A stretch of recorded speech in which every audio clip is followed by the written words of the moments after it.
Sa i përket fotografimit të votës, deri në ora 12,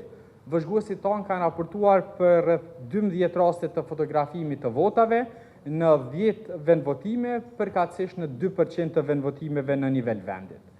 Ky trend është përafërsisht i njëjtë me atë të zgjedhjeve të 28 dhjetorit, por që ne rikujtojmë që në bazë të kodit penal dhe praktikës tashmë gjyqësore nga gjykata themelore dhe ato të apelit, fotografimi i votës dhe bërja publike e saj përbëjnë raste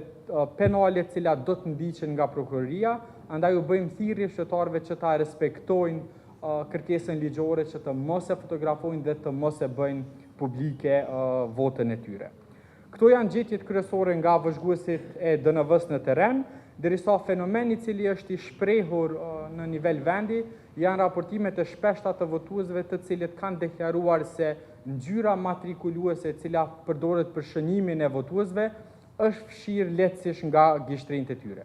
Sidoqoftë në këtë rast nuk kemi të bëjmë me një fenomen të shprehur në gjithë vendin në përmasa të njëjta, për shkak se nga ajo çfarë është raportuar kemi të bëjmë kryesisht me raste të izoluara. Incidenti mbase i vetëm që vlen të përmendet është ai ndërprerjes së rrymës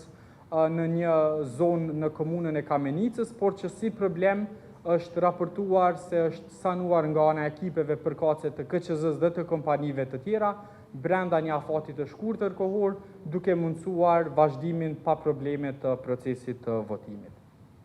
Në rast se nuk keni ndonjë pyetje, këto janë gjetjet kryesore të DNV-s për